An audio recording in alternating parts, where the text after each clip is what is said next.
Good afternoon, everyone, and happy Monday. Josh's severe weather. We're going to talk about the next couple of areas to watch here in the tropics, as well as some cooler weather coming down here for the next several days. So, thank you for joining me here this afternoon. I know I had to take a few days off, but we are taking a look here at a new Invest 94L, which has the possibility of developing as it approaches the islands here of the Caribbean, and a new area that may be developing as well in the southwestern Caribbean which could impact Central America. Thank you so much here for joining me. We're going to break things down here. I'm a meteorologist, and I do want to show you some models to give you an idea of what's going on. So the eastern United States seeing its coolest air mass of the season so far, with some snow falling in parts of the St. Lawrence Valley and in the northern mountains here, and some chilly lake effect showers. So definitely colder weather coming over the first portion of this week, but it is going to start to rebound here over the next several days.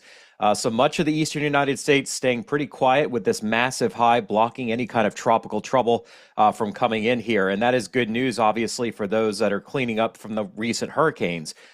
We have seen just a brief amount of light rain, and we may see some light higher elevation snowfall here tomorrow evening in some of the Appalachians, but overall not a big event at this point, but definitely colder here over the next several days. As we move to the second part of this week, it will start to warm back up. We'll have some moisture building again on the east coast of Florida, some light to moderate rain there, but nothing super heavy. And then our next front moves into the northwestern United States in time for the weekend. And that one could produce some pretty hefty snows across the mountains of the Rockies, and eventually some potential severe weather with storms that will develop later on Sunday and continue into Monday across the high plains region. So much quieter here in the United States. No tropical trouble coming this week, which is great news, as we still have a lot of folks without power across Florida here. You can see we still have, let me update this, but Hillsborough County, still about a quarter of you do not have power. Pinellas County, about an eighth of you don't have power, and Manatee, Sarasota, Pasco counties do still have power outages from Hurricane Milton. And we continue to have outages in Georgia as well from Hurricane Helene, which has been now a few weeks. Atkinson, Coffee, and especially Jeff Davis counties continue to have folks without power here, as well as Lincoln County in eastern Georgia. And still a very nasty situation for those in Yancey and Mitchell counties here in the high country in North Carolina. Although these numbers do continue to come down, it's still going to be a while, unfortunately, before everybody gets their power back. So the rest of this video is going to talk about the tropics and what to expect next. And you can see in the Atlantic, it is quieter for the most part. But we do have a wave that came off of Africa a few days ago that has a slight chance of developing between now and Wednesday, but a better chance for the second part of the week. But aside from that, just a flare-up that we need to watch here in the Southwest Caribbean. It's the time of the year when we could see a tropical depression or storm form there. The Pacific is relatively quiet here. We do have just a few areas to watch across the Indian Ocean here, but nothing that looks like it's going to develop anytime soon. Here's a look at the Atlantic, and you can see out here, this is Invest 94L.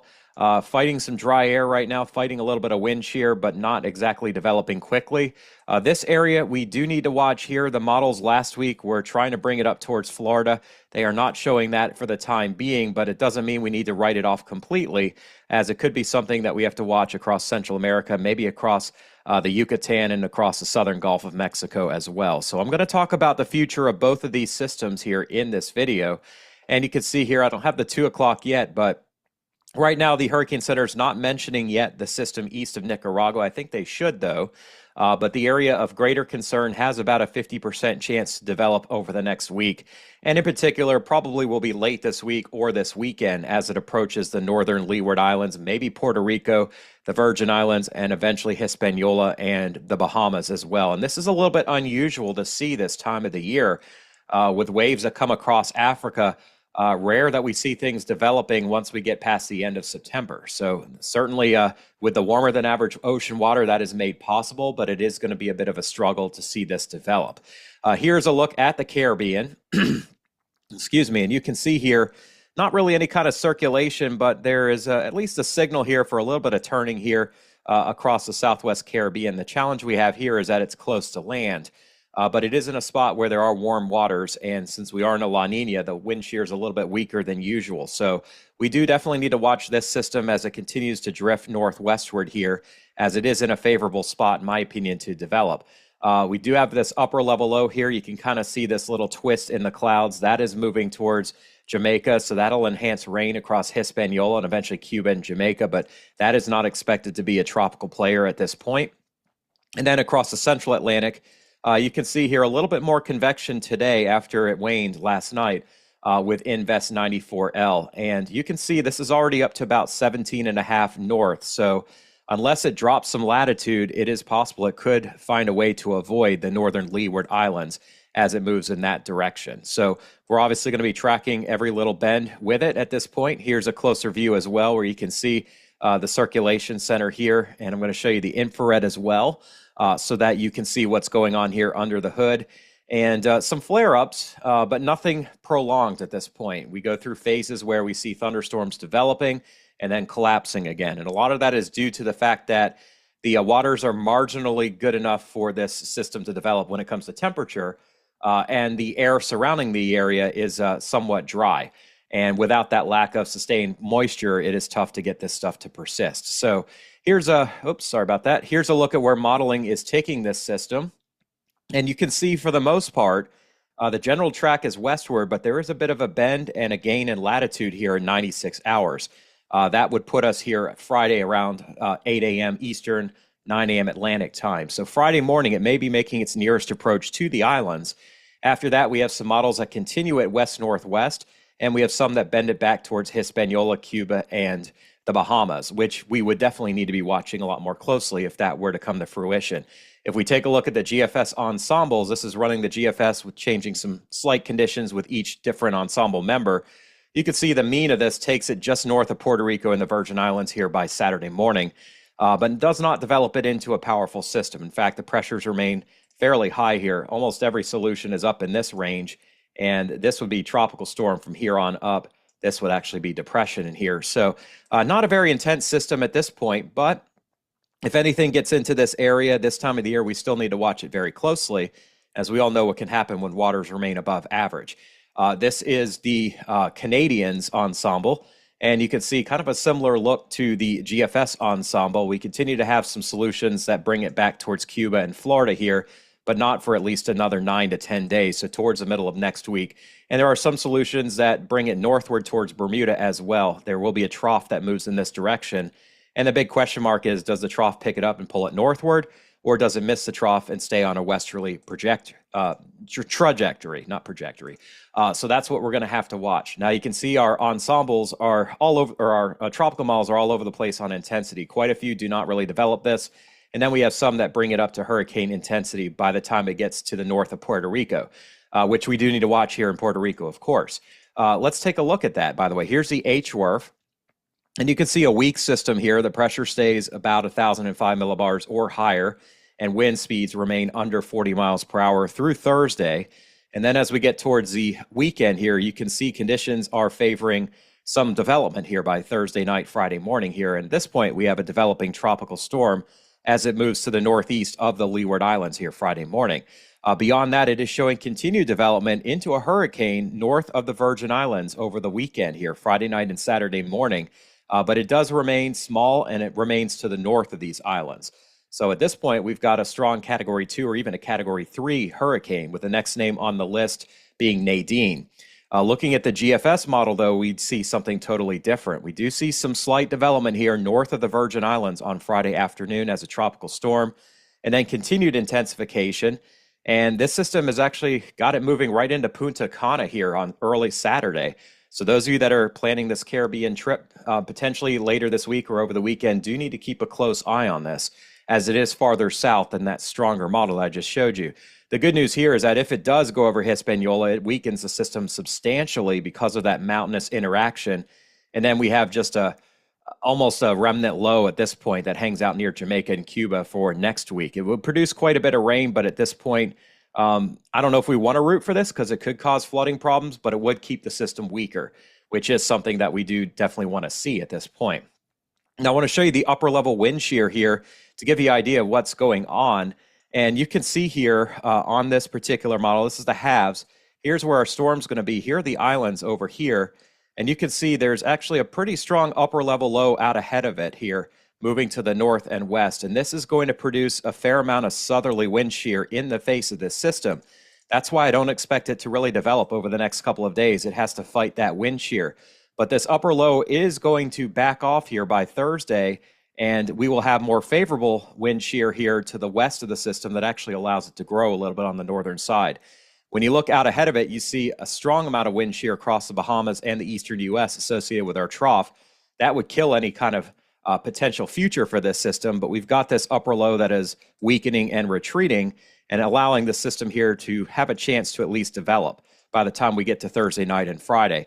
And so that's what you're going to want to watch here in the islands. As you can see here, it is not developing quickly, but it is in a spot where it could develop by the time we get to the weekend. Now you can see a stronger tropical storm.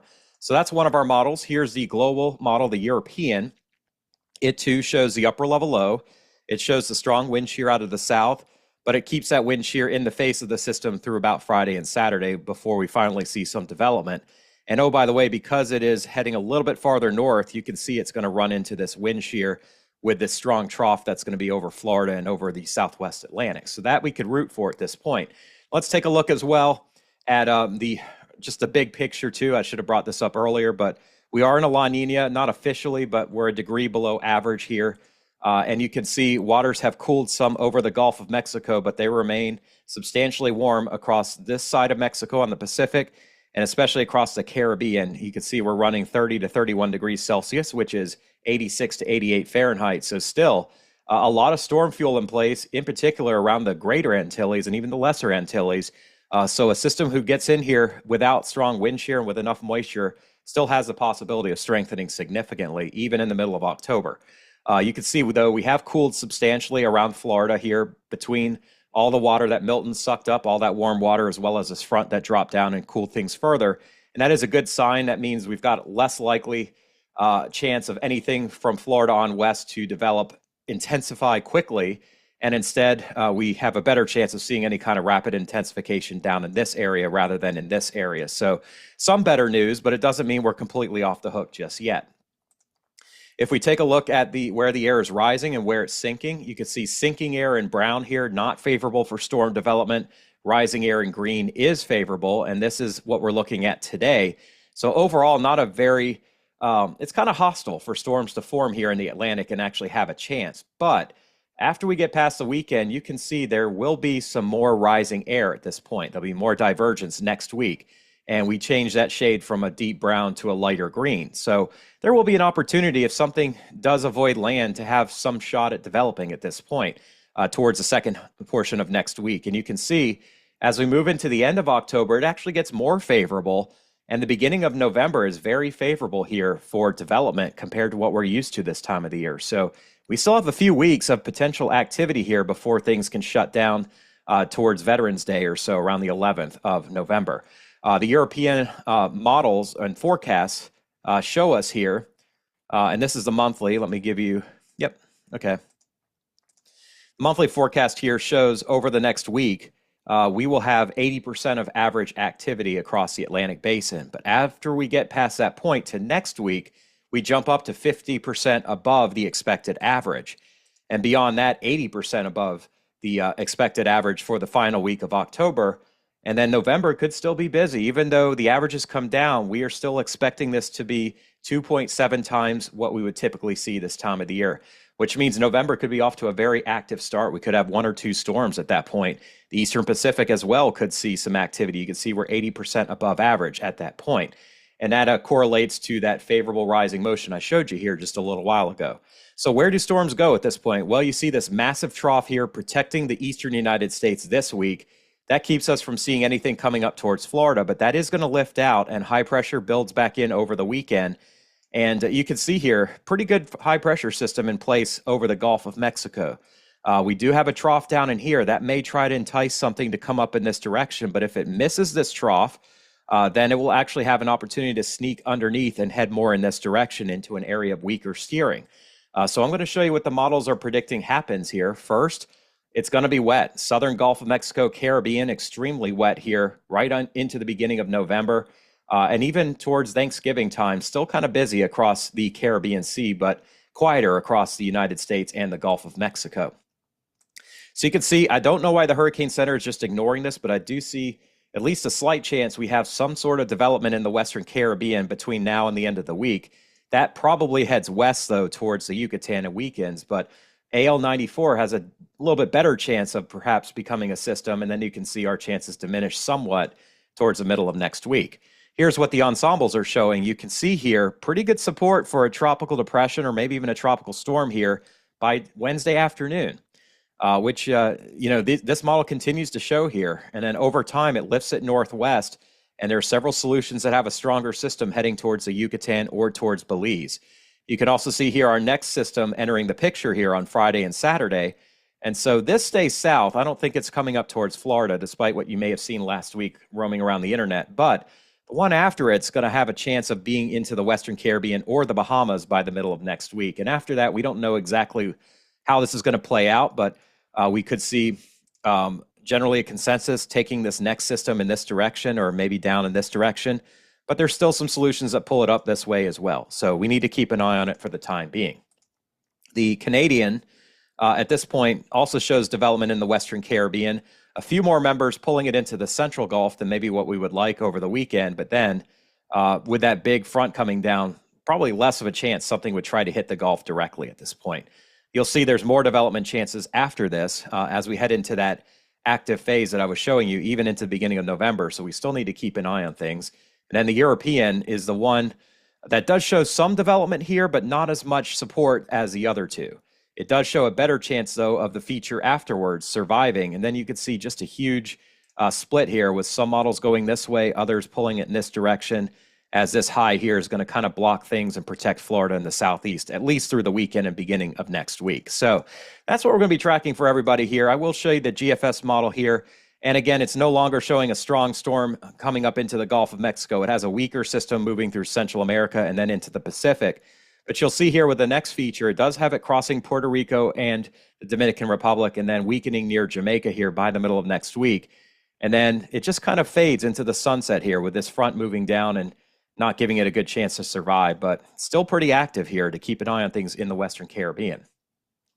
The European from earlier is not as aggressive with the feature here, but it does show maybe a weaker system. You can see the next system's got a little bit better chance here of developing, and it pulls it into the Bahamas and towards Cuba by next Monday and Tuesday, but then eventually it gets pushed away and off to the north and east. That would be our best case scenario right now. And then the Canadian model here does show some development, although brief here near Belize through the end of the week. But it shows a better form system here north of Puerto Rico, and then a hurricane affecting the Turks and Caicos by the time we get to this upcoming Sunday afternoon and Sunday night. And then eventually it pulls it off to the north and east as a stronger system, but it actually pulls it right over Bermuda on Wednesday morning next week. So again, that is an option as well. And finally, the German model, the Icon, does show low pressure forming in the Western Caribbean, albeit a weak system. And it also shows AL94 developing into Nadine. And it too shows a hurricane threat for the Turks, Caicos, and southeastern Bahamas comes Sunday and Sunday night, and continues that threat into eastern Cuba here early next week. The model doesn't go past next Monday evening, but it still has a storm here near Cuba. So right now we need to watch that solution as well. So I appreciate you all's time. I hope everybody had a great day today. And I'll be back on tomorrow with another update, as this forecast will probably shift and change some more. As always, though, I appreciate your time today. And if you did enjoy this video, please consider becoming a subscriber of mine and sharing it with your friends as well. And I thank you for your time, but I'm thankful for my Lord and Savior, Jesus Christ. I give him all the glory because he gives me this gift every day to share with you all what's really matters. And I can't do that in my workplace, to be honest with you, but I appreciate having the opportunity here to share that.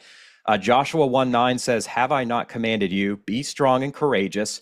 Do not be afraid. Do not be discouraged, for the Lord your God will be with you wherever you go." And I think that's where we all struggle, is that we continue to be discouraged by everything we see. And we try to fight our battles ourselves and not allow God to fight them for us. We serve a powerful God here. We all know that. But a lot of us lose that courage in what we do every day.